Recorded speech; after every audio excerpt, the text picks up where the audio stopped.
for this month is ambition. Am I going to tell you what that means? No, you will have to wait until the end of the month to see. But just know I have ambitions. Hello, my lovely friends. It's Margaret. Welcome back to the channel. How are you? What's up? I am here because it is time to figure out what I am reading for next month. Now, looking at my January TBR and what I actually finished in January, you probably are wondering why I'm bothering with a TBR this month. And that's because when I do TBRs, I read things. And when I don't do TBRs, I read less things. What you need to know about what February looks like for me. There are 3 readathons that I am participating in for sure. There's another one I'm looking into. I'm not entirely sure.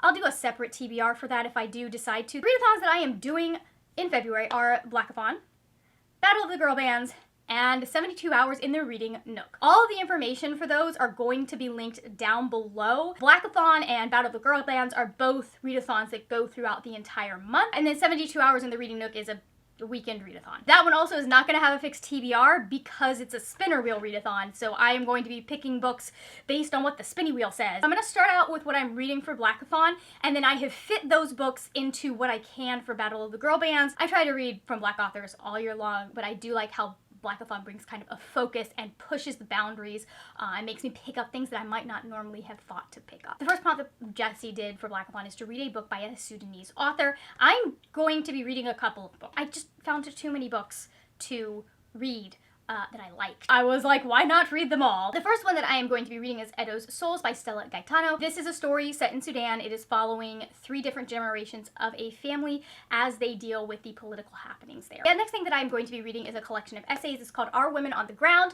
Essays by Arab women reporting from the Arab world. Specifically, I'm going to be reading Words Not Weapons by Shamel El-Noor. This felt prescient and timely to pick up and to be reading, considering everything that's in general going on in the world, but especially the attack on journalism that has been going on. I do want to try and read all of the essays in this one, but I will be definitely reading El-Noor's work. The next one that I'm going to be reading for this prompt is River Spirit by Leila Abu Leila. This is a historical fiction set in the late 1800s, so at the height of the British Empire. This is specifically following a young girl during the Mahdist Revolution, and I'm very interested to get a different perspective on that history. I know a little bit about, not necessarily in Sudan, but the British presence in Africa, but I don't know a lot about it from the perspective of the people who were affected by it. The second prompt is to read a book with black, red, or green on the cover. I felt like this was a good time to pick up Freedom is a Constant Struggle, Ferguson, Palestine, and, oh, I can't read that. Ferguson, Palestine, and the Foundations of a Movement by Angela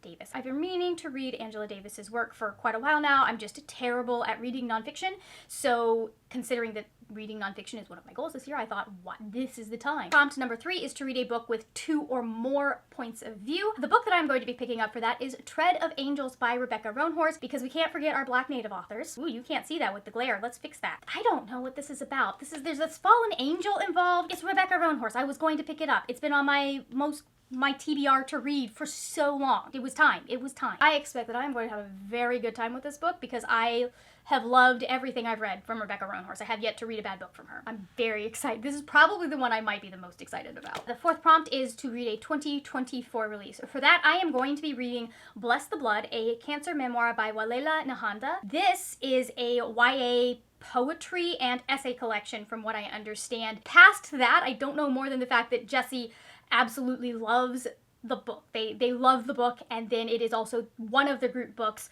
for Blackathon this year. So I want to read this. I've got the audiobook on hold, and then a physical copy should be here sometime in February. The fifth prompt is to read a Black Book Talk or Bookstagram recommendation. I will have it known that I opened TikTok for the first time in months to find a recommendation. I had to go with a perennial fave, like one that I've been meaning to get to because I already love this author, and in fact one of her books is going to be later on this list, but it is The Princess Trap by Talia Hibbert. I have been told I will really like this book. I don't need to know more than that. It's Talia Hibbert. That's all I needed to know. I also have The Fake Boyfriend Fiasco coming in from my library as an ebook. I may try reading that first. I don't know. Again, I've got some ambitious plans for February. We will see if my brain cooperates. I am not entirely sure why there is a 14-day sticker on this. considering the book came out in 2020. The sixth prompt is to read a comic or a graphic novel. For that one, I chose Philadelphia. Writer is Rodney Barnes, and then the artists are Jason Sean Alexander and Louis NCT. From what I understand, is a novel about black vampires. And I'm kind of on a vampire kick right now, so the minute I saw that description, I was like, oh, well, this is the one we're getting. Luckily, my library has a pretty robust system. I was able to find most of these. And then the final prompt is to read the group book. So we have Bless the Blood. That is one of the group books. There are two because Bless the Blood doesn't come out until I think not this Tuesday, but the Tuesday after. We also have Vagabonds by Elgosa Osunde. This is set in Nigeria, and it is following multiple different people's stories as they are trying to navigate being vagabonds in the city of Lagos. I will be able to get the audiobook for this one, and it is very short, thankfully. I'm only reading short books in February. That's what's happening. We're reading a lot of short books in February. Going into Battle of the Girl Bands, there are 4 teams that you can choose from. I, naturally, because I am a millennial, and I was a Disney kid, I chose the Cheetah Girls. Like, how am I supposed to choose anything else? Wasn't allowed to read the books, but I was allowed to watch the movies. Parts of those movies were formative experiences in my life. Like, I took that advice. If anyone saw me at BookCon 2019, the reason I had flats in my bag is because of the advice that Raven's character's mother gives in that movie. So, like, formative experience, formative part of my childhood. Maybe someday I'll actually pick up and read the books, but there was no other choice. People will still talk about that, by the way. When like people who met me at BookCon, they'll talk about the fact that I was in high heels for much of the con. And I'd be like, yeah, I was in high heels for like a couple of hours, and then I changed into flats. So for Team Cheetah Girls, there are 10 different prompts. They each have a different amount of points that you can get. I can also, once I've like read 4 of the books from our set of prompts, I am able to steal other teams' prompts. I may take a look at that, but for now we're focusing. We are keeping ourselves focused. Starting with the first prompt. The first prompt is to read a book with a cat in it. And this, my friends, is where Talia Hibbert re-enters the picture. I'm going to be rereading Get a Life, Chloe Brown. This is my favorite book in the Brown Sisters series. I still remember reading that first scene and like knowing that me and Chloe's, like, our illnesses are vastly different, and yet there's still that moment of lying on the floor and going, okay, I can't freak the family out. Like, I remember that feeling. I love this series. I've been wanting to read it since I got these really pretty hardcovers. I love this. I think this was the Illumicrate exclusive. This was the only book that I knew that had a cat on it, and I thought about finding a different book with cats in the book, but I decided I didn't want to. The second prompt is to read a book with an animal on the cover. Now, I could read one of the group books for Cheetah Girls and be good, but I want to use that book for a later prompt, so I'm actually going to be reading volumes 3 and then 4 of Spy Family by Tatsuya Endo. Animal. I've been meaning to continue on with this manga series, and I am going to take February as an opportunity to do so. So I have, I think, the first 7 volumes in this thing. Prompt number 3 for the Cheetah Girls team is to read a book that is set in New York City. That one was a little bit of a trick to find because sometimes it's hard to know where a book is going to be set. But I am picking up 7 Days in June by Tia Williams. This is a second chance romance involving 2 authors at a literary convention, I think. It's a literary, it says it's a literary event. I don't know if that's a convention, if it's people are going out in the woods to write. They used to do that, or a cruise. Like, I know people used to do like a cruise. I can't imagine doing a cruise. I just can't, especially not after 2020. I know way too much about what goes on those ships and the amount of food poisoning you can get. Prompt number 4 is to read a highly anticipated book. This is where we get to double up on readathons. I'm going to be reading Tread of Angels by Rebecca Roanhorse. Like I said, this was on my TBR from the minute I found out it was going to be published. Prompt number 5 is to read a book whose cover screams at you. So I'm going to be picking up Godkiller by Hannah Kaner. I don't know what this is about. I just know that, like, look at this cover. Do you see the amount of detail? Like, this is a cover. Oh, gods are forbidden in the kingdom of Midrin.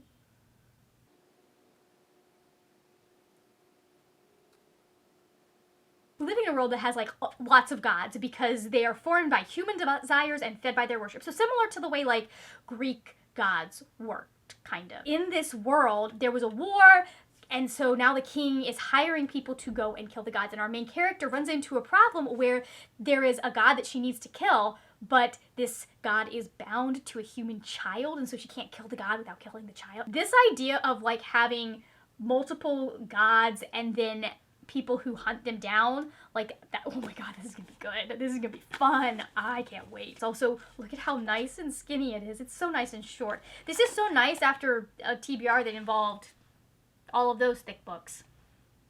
I think I've read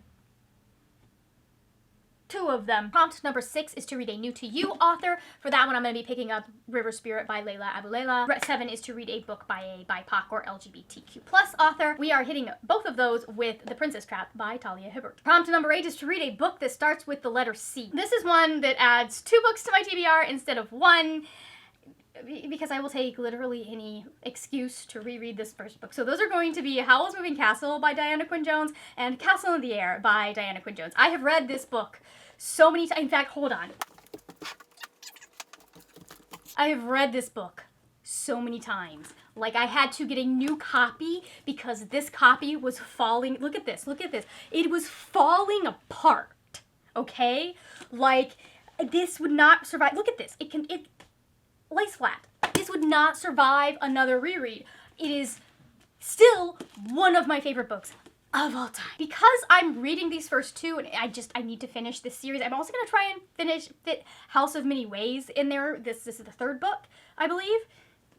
I really hope this is the 3rd book and this is the 2nd book, because I don't, like, I'm gonna be worried if I have to read through 2 books before I can get to this instead of just, I'm 90, yeah, because this is the one with the genie. This is definitely the 2nd book. Okay, I know what I'm doing. I absolutely know what I'm doing, guys. Howl's Moving Castle is the first book in this series. You may know it as the Studio Ghibli movie. They are very different. I mean, they still have the same main characters, which are Sophie and Howl, and they still have the same premise, which is that Sophie is so good at making hats that she makes a witch angry, and so the witch comes and curses her to be an old woman, and Sophie has the reasonable reaction of just going, okay, I'm running away from everyone I know because this is just too weird. The eldest daughter energy and the fact that she just did it was like, I can't ask anyone for help. I have to just go deal with this myself. The relationship between Sophie and Howl is a little bit different. There are some moments that are shared between the 2. For example, the green slime scene. I love the movie. It is amazing. I love the book equally. I think they're one of the ones where the adaptations, they're different things.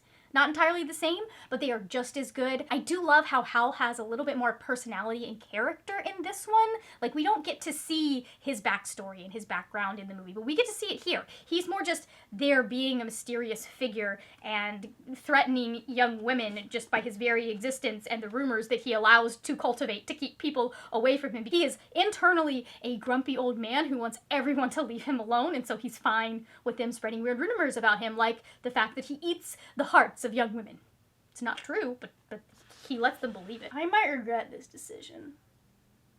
It's entirely possible that I'm going to regret that decision. The next prompt. This was a hard one. The next prompt, I have to find a book that has step, girl, party, or together in the title. I had 1 book that fit them, and so it is time for me to continue on with the Wedding Date series by Jasmine Guillory, and I'm going to be reading Party for 2.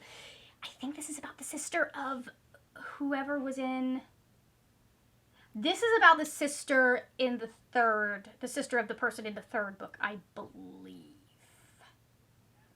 Like, they're all interconnected. Everybody knows everybody. This might be about the no, I think this might be about the first character's main sister, and I would get up and double check, but I just realized that I cannot, that shelf is double stacked, and it would be, quite a bit of work to get to. Google exists, Margaret. You could just look it up. Am I going to? No. And then the final one is to read a book that you have been considering unhauling. So I read this book when I was a teenager.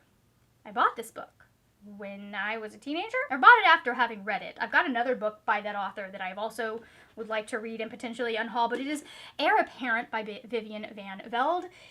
If I remember correctly, and it was a very long time ago, this is about, I mean, I know for a fact that this is about a girl who goes into a video game, and it's like a virtual reality type game, and then stuff happens, and she has to find her way out of the game, like fight her way out of the game, and if she doesn't, like if she dies in the game, she'll die. It's got that kind of vibe to it. I don't remember much. I remember that it inspired my own fiction many years later. Okay. All right. Oh my god. This is it. Oh. I'm not getting all this where you can see all of it, but ta-da! Here here are all of the books, or most of the books that I'll be reading in the month of February for my TBR. Yeah. This is more books than my January TBR, but somehow it's less intimidating than that TBR was. So let me know in the comments if you've read any of these or what you would be reading for some of these prompts. I'd love to know. I think that's it. Yeah, that's it. That's it. I'm gonna put these down now. Don't fall. Don't fall. Cool. Thank you. Alright, thank you so much for watching. If you enjoyed this video, please give it a thumbs up. Also, if you enjoyed this video, I will have videos over here that you can check out as well. That is it for now, my friends. Happy reading, and I will see you later when we will talk about more wordy, nerdy things. Bye!